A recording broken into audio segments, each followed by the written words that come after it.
سب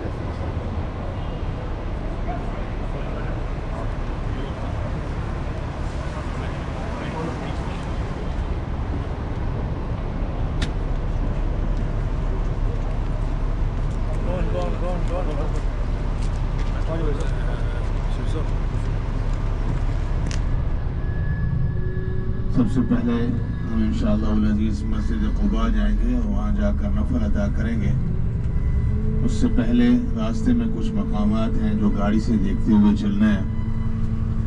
ان میں سب سے پہلے ہمارے آگے جو مقام آنے والا ہے اس کا نام مسجد ابو ذر ہے، اسے مسجد سجدہ کہتے ہیں۔ عبد الرحمن بن عوف رضی اللہ ان میں سے ایک باغ میں تشریف لائے اور 2 رکعت نماز ادا فرمائی۔ اس کے بعد ایک طویل سجدہ فرمایا۔ عبد الرحمن بن عوف رضی اللہ تعالیٰ عنہ فرماتے ہیں چلے گئے۔ حضور نبی کریم صلی اللہ علیہ وسلم نے فرمایا کہ یہ سجدہ شکر تھا۔ حضرت جبرائیل علیہ السلام تشریف لائے اور انہوں نے یہ خوشخبری سنائی کہ آپ کی امت میں سے جو شخص آپ پر درود پڑے گا اللہ رب العزت اس پر رحمتیں اور سلامتیاں نازل فرمائیں گے۔ سبحان اللہ۔ اسی کا شکرانے میں رسول اللہ صلی اللہ علیہ وسلم نے یہاں پر طویل سجدہ فرمایا تھا۔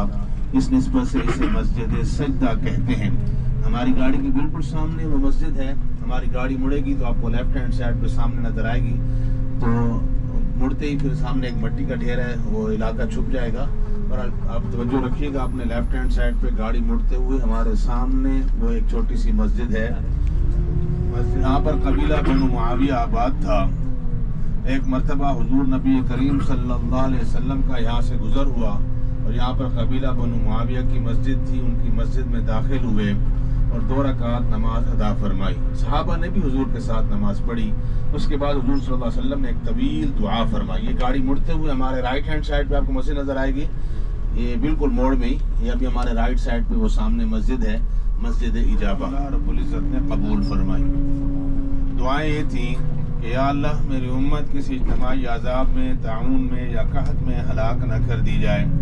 دوسری دعا یہ تھی کہ میری امت غرق ہو کر تباہ نہ ہو۔ یہ 2 دعائیں قبول ہوئیں۔ تیسری دعا یہ تھی کہ میری امت آپس کے لڑائی جھگڑے سے محفوظ رہے۔ اس کے بارے میں آتا ہے یہ تیسری دعا اللہ رب العزت نے قبول نہیں فرمائی یا اس دعا سے منع فرما دیا۔ بہرحال جس مقام پہ رسول اکرم صلی اللہ علیہ وسلم نے 3 دعائیں فرمائیں، جن میں سے 2 قبول ہوئیں، ان دعاؤں کی قبولیت کی نسبت سے اسے مسجد اجابہ کہتے ہیں۔ اور جیسا کہ میں نے عرض کیا کہ مسجد اجابہ کے علاقہ میں قبیلہ بنو معاویہ آباد تھا اور مسجد سجدہ والے علاقہ میں قبیلہ بنو عبد الاشہل آباد تھا۔ کہ جب وہاں پہ آمد ہوئی تو سوموار کا دن تھا اور جب وہاں سے روانہ ہوئے تو جمعے کا دن تھا۔ اسی مختصر قیام کے دوران رسول اکرم صلی اللہ علیہ وسلم نے اپنے دست مبارک سے اسلام کی پہلی مسجد کی بنیاد رکھی اور تعمیر فرمائی۔ اسی مسجد کے بارے میں رسول اللہ صلی اللہ علیہ وسلم کا ارشاد ہے من تطہر فی بیتہ ثم اتی مسجد قباء فصلی فیہ صلاۃ کان لہ کاجر عمرۃ، فرمایا کہ جو شخص گھر سے طہارت حاصل کرتا ہے، وضو کرتا ہے، پھر مسجد قباء آ کر نماز پڑھتا ہے، اللہ رب العزت اس کو مقبول عمرے کا ثواب عطا فرماتے ہیں۔ اور ختم کے معنی انگوٹھی یا مہر کے ہوتے ہیں۔ حضور نبی کریم صلی اللہ علیہ وسلم نے اپنی زندگی میں چاندی کی انگوٹھی استعمال فرمائی ہے جس پر محمد رسول اللہ لکھا ہوا تھا۔ وہ انگوٹھی حضور صلی اللہ علیہ وسلم نے صحابہ کرام کو عطا فرمائی تھی، جو خلیفہ وقت کے ہاتھ میں ہوا کرتی تھی۔ سیدنا ابو بکر صدیق، عمر بن خطاب، عثمان بن عفان رضی اللہ عنہ کے ہاتھ میں رہی۔ سیدنا عثمان غنی رضی اللہ تعالیٰ عنہ نے تقریباً 12 سال خلافت کی ہے۔ ان کے دور خلافت کے 6 سال ان کے ہاتھ سے انگوٹھی جہاں کنویں میں گر گئی تھی، جس کو تلاش کرنے کے لیے ہر ممکن کوشش کی گئی، لیکن وہ انگوٹھی دوبارہ حاصل نہ ہو سکی۔ اس انگوٹھی کی نسبت سے یہاں مسجد قباء کے ساتھ جو کنواں تھا اسے بیر خاتم کہتے ہیں، اور وہ کنواں مسجد قباء کی توسیع میں نیچے دفن ہو چکا ہے۔ ابھی ہم مسجد قباء پہنچنے والے ہیں.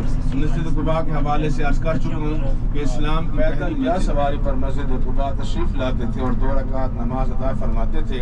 اور اللہ رب العزت نے قرآن مجید میں مسجد قباء اور اہل قباء کی تعریف فرمائی. اور حضور نبی کریم صلی اللہ علیہ وسلم کے ارشاد کے مطابق یہاں پر نفل پڑھنا، نماز پڑھنا عمرے کے برابر ثواب ہے.